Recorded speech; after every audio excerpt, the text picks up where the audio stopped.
नमस्कार सभी को। दोस्तों, आज हम बात करेंगे उस खबर की जो दरअसल भारत का जो एनर्जी बास्केट है ना, उससे जुड़ी हुई है। उसके चेहरे को पूरी तरीके से कायाकल्प कर रही है।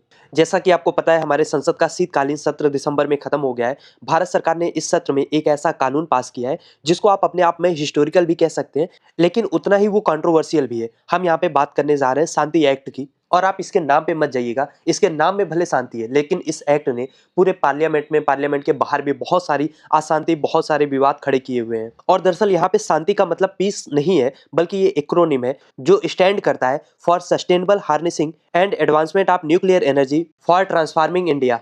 तो 15 दिसंबर को पेश किए जाने से लेकर 22 दिसंबर 2025 तक, राष्ट्रपति की अंतिम मुहर लगने तक, इस बिल ने भारतीय राजनीति के गलियारों में जो हलचल मचाई है ना, उसकी गूंज 7 समंदर पार वाशिंगटन तक भी सुनाई दे रही है। तो यहाँ पे सवाल ये है कि इस एक्ट के द्वारा आखिर क्यों भारत अपनी परमाणु ऊर्जा की चाबियां प्राइवेट हाथों में सौंप रहा है? क्या आप इसको 2047 तक विकसित भारत बनाने का शॉर्टकट मानेंगे, या दरअसल ये हमारी राष्ट्रीय सुरक्षा के साथ एक बहुत बड़ा जुआ है? तो आज की इस वीडियो में हम इसके हर तकनीकी, आर्थिक और राजनीतिक पहलू की परतें खोलेंगे और बहुत ही आसान भाषा में मैं आपको समझाऊंगा कि ये बिल है क्या, इसको लेके इतना अप्रोर क्यों मचा हुआ है। सारी चीजें हम बहुत ही सरल शब्दों में समझेंगे। तो सबसे पहले हम ये समझते हैं कि इस शांति बिल से बदला क्या है। तो देखिए, अब तक क्या होता था कि भारत का जो भी परमाणु कार्यक्रम है वो एटॉमिक एनर्जी एक्ट 1962 के तहत चलता था। ये कानून तब बनाया गया था जब नेहरू युग में परमाणु ऊर्जा को पवित्र और केवल सरकारी नियंत्रण में रखने की बात की जाती थी। लेकिन अभी 2025 में आके सरकार का मानना यह है कि सरकारी कंपनी जो है एनपीसीआईएल, यानी कि nuclear power corporation of India limited, ये अकेले उस मांग को पूरा नहीं कर सकती जो भारत को एक विकसित राष्ट्र बनाने के लिए चाहिए।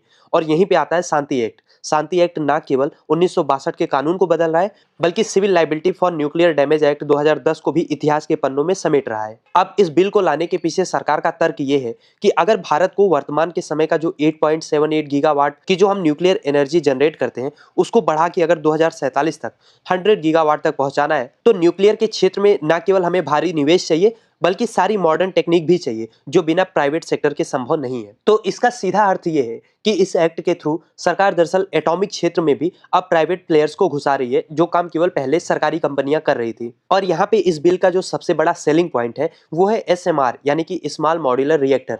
देखिए, होता क्या है कि दुनिया में आज के समय में बड़े बड़े गीगावाट प्लांट्स नहीं लग रहे हैं, बल्कि छोटे और सुरक्षित रिएक्टर्स की तरफ दुनिया बढ़ रही है।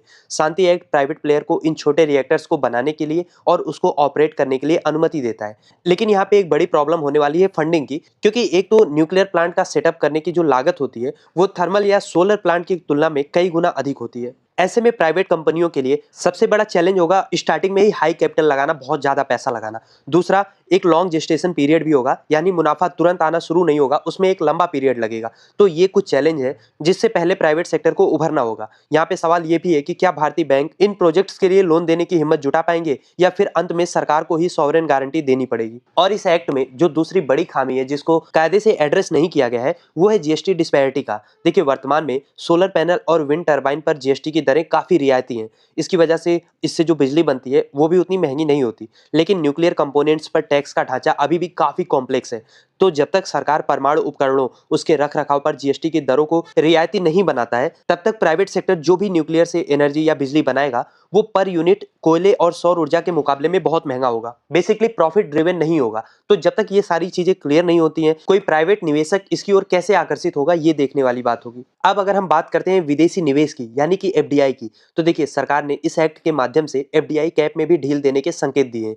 खास तौर पे नॉन कोर गतिविधियों में 100% तक विदेशी निवेश की चर्चा भी है। लेकिन जो परमाणु ईंधन है, जो फिसल मटेरियल है, उसके नियंत्रण पर अब भी सरकार का सख्त पहरा है। लेकिन इन सब के बावजूद भी विदेशी कंपनियां, खासतौर पे अमेरिका और फ्रांस जैसे देश की कंपनियां खासतौर पे इसमें दिलचस्पी ले रहे हैं। रीजन उसका ये है कि इस एक्ट के थ्रू जो 2010 का लाइबिलिटी कानून था उसको भी खत्म कर दिया जा रहा है। पुराने कानून में ये था कि अगर कोई हादसा होता है तो मशीन बेचने वाली कंपनी भी जिम्मेदार होगी। लेकिन शांति एक्ट में बहुत ही चालाकी से इस जिम्मेदारी को ऑपरेटर पर शिफ्ट कर दिया गया है कि अगर कल को कोई तकनीकी खराबी की वजह से हादसा होता है तो इसका दोष या इसकी जो पेनाल्टी होगी वो केवल उस प्राइवेट कंपनी को भरना होगा जो प्लांट चला रही है, ना कि उस विदेशी कंपनी को जिसने रिएक्टर बेचा है। लेकिन यहाँ पे गौर करने वाली बात यह भी है कि इस बिल को लेके खास तौर पे विपक्ष बहुत ज्यादा आक्रामक हुआ है। उन्हें इसके प्राइवेटाइजेशन से उतनी दिक्कत नहीं है जितनी दिक्कत है सिलेक्टिव प्राइवेटाइजेशन से। देखिए, संसद में ये आरोप बार बार लगाया जा रहा है कि क्या हम एक ओलिगार्की की तरफ बढ़ रहे हैं जैसा कि रसिया में होता है? क्योंकि भारत में गिने चुने ऐसे घराने हैं, औद्योगिक घराने हैं, जिनके पास इतना पैसा, इतना राजनीतिक रसूख है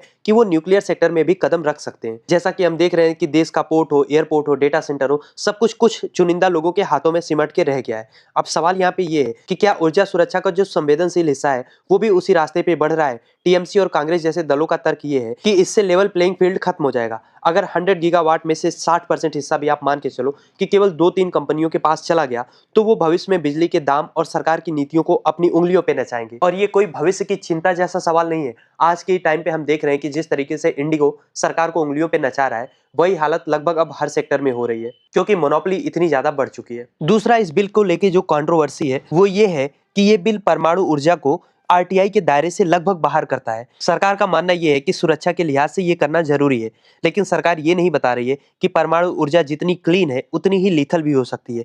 यहाँ पे एक बड़ा सवाल ये उठता है कि दुनिया भर में परमाणु हादसों का जो भी इतिहास रहा है, चाहे हम चेरनोबिल की बात करें या फुकुशिमा की बात करें, ये सब घटनाएं गवाह है कि दरअसल गोपनीयता ही आपदा का कारण बनी है। अब कॉमन सेंस ये कहता है कि अगर प्राइवेट कंपनियां प्लांट चला रही हैं और उनके कामकाज की कोई भी पब्लिक स्क्रूटनी नहीं होगी, आरटीआई से आप कोई जानकारी नहीं निकाल सकते, तो जनता की सुरक्षा की गारंटी कौन लेगा? क्या हम मुनाफे के चक्कर में सुरक्षा मानकों के साथ समझौता नहीं कर रहे हैं? और ये कितना घातक हो सकता है, इसके कितने दुष्परिणाम होते हैं, ये सब दरअसल अभी से दिखना शुरू हुआ है। क्योंकि जैसे ये बिल कानून बना है, उत्तर प्रदेश, मध्य प्रदेश और जो भी तटीय राज्य हैं, वहां पे जमीन अधिग्रहण की सुगबुगाहट बहुत तेज हो चुकी है। अडानी जैसे समूह द्वारा जमीन की तलाश की खबरों ने स्थानीय समुदायों में डर पैदा कर दिया है।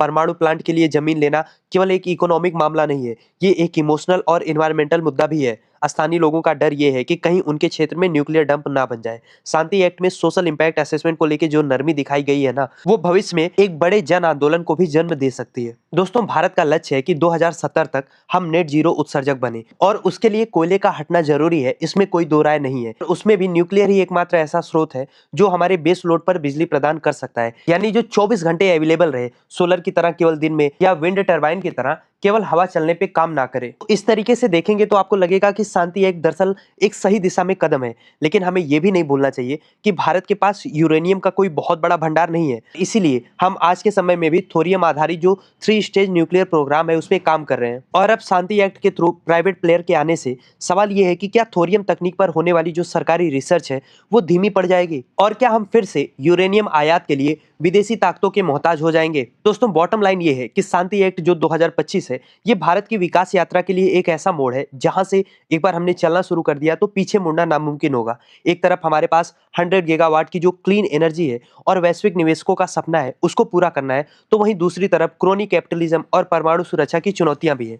सवाल ये है कि क्या सरकार ये सुनिश्चित कर पाएगी कि प्राइवेटाइजेशन का लाभ आम आदमी को सस्ती बिजली के रूप में मिले, या ये एक्ट भी सिर्फ बड़े घरानों के बैलेंस शीट को चमकाने का एक जरिया बन के रह जाएगा? क्योंकि नाम शांति रख देने से शांति नहीं आ जाती या विवाद खत्म नहीं हो जाते। असली शांति तभी आएगी जब विकास और सुरक्षा के बीच में एक ट्रांसपेरेंसी होगी, संतुलन होगा। खैर, आप क्या सोचते हैं इस मुद्दे पे? आपको क्या लगता है कि सरकार का ये बिल विकास की दिशा में एक कदम है या क्रोनी कैपिटलिज्म का एक और शाइनिंग एग्जांपल है? लिखिए अपनी राय कमेंट बॉक्स में। और अगर अभी तक आपने चैनल को सब्सक्राइब नहीं किया तो प्लीज चैनल को सब्सक्राइब भी कीजिए, ताकि हम आपके लिए ऐसी और भी बेहतरीन वीडियोस ला पाए।